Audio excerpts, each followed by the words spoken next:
Francis Vaudier, Bamba Mori Ferré, Robert Gbaïta-Gros, Denis Guedreau, des noms bien connus du microcosme politique ivoirien.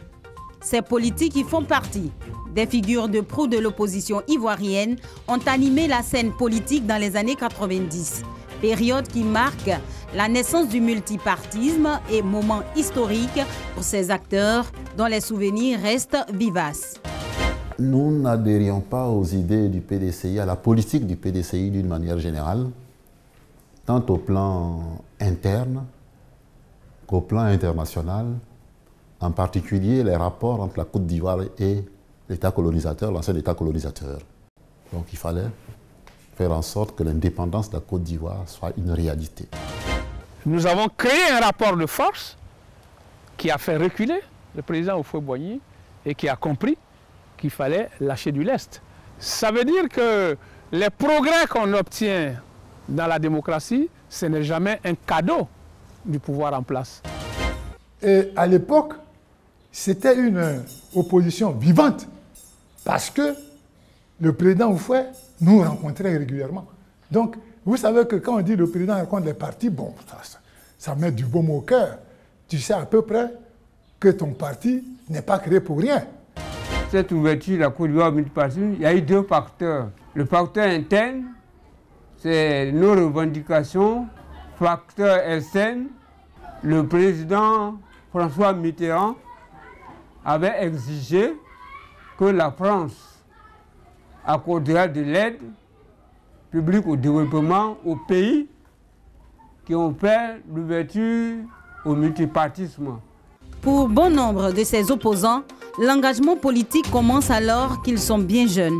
Quand nous étions étudiants, nous étions des combattants de la démocratie. Et il est évident que quand nous sommes arrivés comme professeurs à l'université, nous devions continuer le combat là où nous étions. Étudiants déjà, ensuite dans la vie active, nous avons été condamnés à nous organiser dans la clandestinité sur le plan politique. Prévu par l'article 7 de la Constitution de 1960, le multipartisme n'a été autorisé qu'en avril 1990. Une dizaine de partis sont alors reconnus officiellement, nous racontent les anciens. Ce sont le FPI, l'USD, le PIT et bien d'autres. Le Front populaire ivoirien, FPI, est le premier parti d'opposition à entrer à l'hémicycle. Né dans la clandestinité, le parti officiellement reconnu en 1990 accède à la présidence en 2000 jusqu'en 2010 avec Laurent Gbagbo. Depuis 2014, le FPI est en crise et partagé entre deux tendances, la branche Affi-N'Guessan et celle de Aboudraman Sangaré. Eux n'ont pas dirigé la Côte d'Ivoire, mais leurs différents leaders ont été de grands commis de l'État, siégeant même parfois au gouvernement sans pour autant changer de cap, affirment certains. Francis Vaudier, ancien député de Cocody de 90 à 95, dirige le Parti ivoirien des travailleurs jusqu'au 12 novembre 2010. Ministre dans différents gouvernements, professeur de droit à la retraite, l'ex-président du Conseil constitutionnel a en mémoire ses années d'opposant. Que les manifestations n'étaient autorisées qu'à contre-cœur. Lorsqu'elles avaient lieu, les marches et autres étaient réprimées. Et c'était une situation extrêmement difficile. Actuellement, le maître de droit s'est éloigné de la scène politique. Francis Vaudier se définit toutefois comme un observateur averti de la vie politique de son parti. Bamba Mori Ferré est le leader du Rassemblement du peuple de Côte d'Ivoire, RPCI. Au départ, il appartenait au Parti pour le progrès et le socialisme, PPS, qu'il avait fondé. Il a préféré en 2012 lancer une nouvelle formation. C'est un parti qui est dans l'opposition, qu'aujourd'hui, nous sommes en train de faire en sorte que les Ivoiriens se remobilisent pour que nous soyons capables d'organiser à échéance des élections justes et transparentes. Prônant le nationalisme et le patriotisme, le professeur agrégé de pharmacie à la retraite est actuellement président de la coalition Debout, Sauvons la Côte d'Ivoire, créée depuis février 2018. Aujourd'hui, bien nombreux sont les partis politiques historiques entrés en léthargie. La bataille de l'opposition, ils l'auront menée avec diverses fortunes.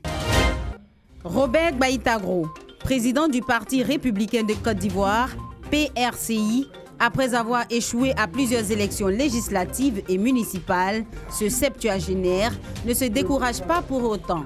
Pour lui, la lutte continue. Je continue de me battre. J'ai fait beaucoup de conférences, beaucoup de rentrées politiques. Même en 2014, j'ai fait une rentrée politique. Cet autodidacte est un féru de lecture. La pléthore d'ouvrages parcourus lui a coûté la vue. Aujourd'hui, freiné par ce handicap, Gbaïta-Gros est peu visible sur le terrain politique, se targuant d'être un politicien professionnel. Je veux qu'on retienne que Gbaïta-Gros, il ne s'est pas contredit jusqu'au bout. Il a été un grand politicien. Denis Guedro, conseiller juridique de son État, est le président fondateur du Parti communiste de Côte d'Ivoire. Le nombre de ses militants et sympathisants, il dit lui-même les ignorer sans sourciller.